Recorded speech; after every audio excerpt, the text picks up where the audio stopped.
Hey guys, I'm back. I really wanted to do a quick video on what I went through while I was stimming, as well as what recovery was like for me. And I have to say, I feel like I was pretty lucky.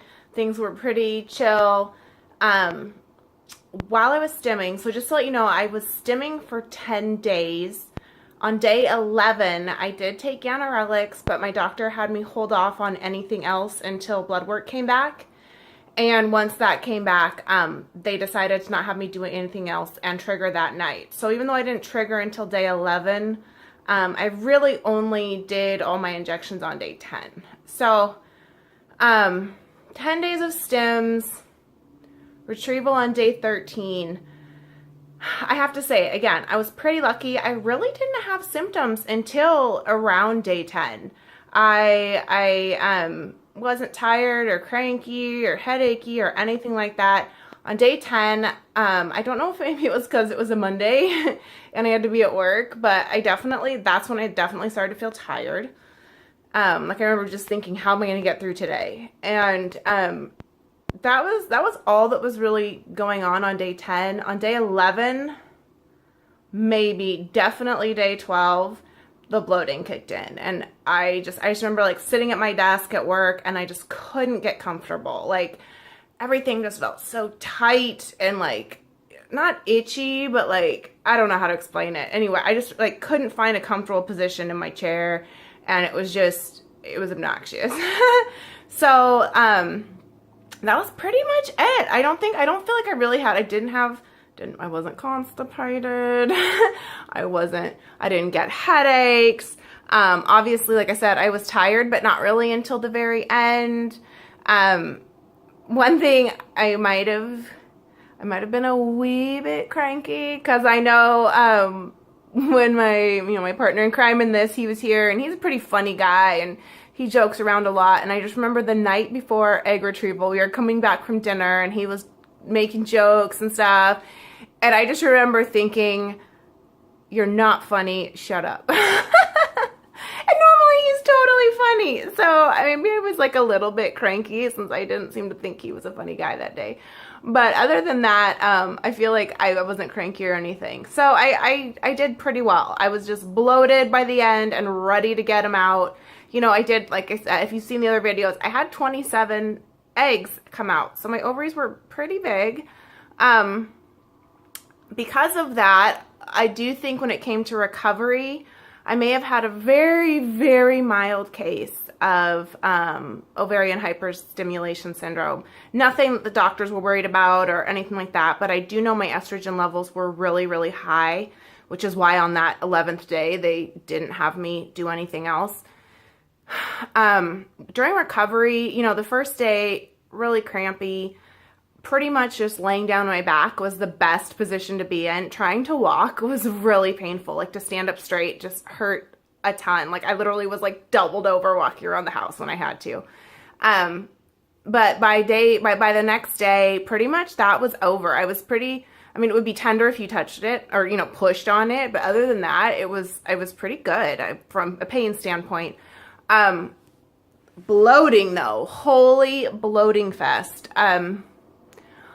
Day 2 was worse than day 1. So I remember on day 1, you're not only bloated like, down by your ovaries, but you're also bloated like in your whole abdomen area, because all that fluid just leaks up in there.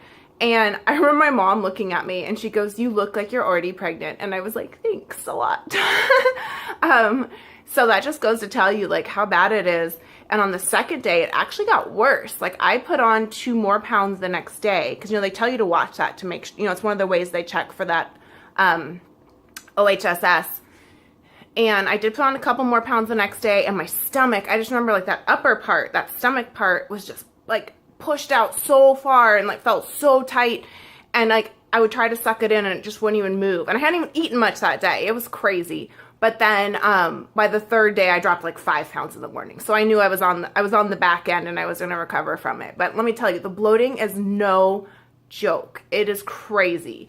The other symptom I had once the pain subsided. And this is kind of weird, and I hope it's not TMI, but this is just something I hadn't heard anyone else say they had. And that was when I would go to pee, it hurt. And I'm not talking about like external hurt, like if you had a bladder infection or UTI or something. I'm talking about like your ovaries hurt. So it was something about releasing those muscles in there that I don't know what it did. If it pushed something or who knows. But it hurt. It hurt really bad. And that went on for at least a week, possibly a little longer. Though the pain was less and less as the days went on. So it wasn't like the first day, like I would dread going to the bathroom because it hurt that bad. So that was a weird one. I don't know if anyone else has had that. Is that normal? I don't know. But that was definitely like the longest one too. The only other symptom I really had that went on for a while, and this didn't start until a couple days after retrieval, and that was like sharp pains in my ovaries. Not like the tenderness. It was like these sharp pains that would come out of nowhere. And after some Google research, I think it was probably cysts, ovarian cysts. Apparently that's definitely like a side effect of all the stimming and everything. So it's common to have these after retrieval. And they do cause these sharp pains. And no worries, they generally go away on their own. They don't cause any harm. They just happen. I don't know why. So I was on the verge of calling the doctor. And then literally like one day they were coming and they were stabbing me. And the next day they were gone. And that was that. But they probably went on for, I probably didn't stop having those until maybe like 2 weeks after retrieval. So I think that was really it. Like I said, I really feel like I was lucky. I didn't really have much trouble with the stimming. Just those last few days were definitely uncomfortable, and you were just over it and you were ready to move on. So, but I didn't get any really ill effects, and recovery was kind of what I expected, right? Like I was on the couch all day on the day of. My appointment was very early in the morning, so I was like home by 9 in the morning. So I pretty much just laid down all day. Day after, a lot of the same. I could get up more, but just took it easy. And by the third day, I was pretty good. So anyway, I hope that helps. If you guys have any questions or you want to share what your stimming experience was like or your egg retrieval recovery was like, please comment below. Otherwise, thanks for watching, and I'll see you soon. Bye.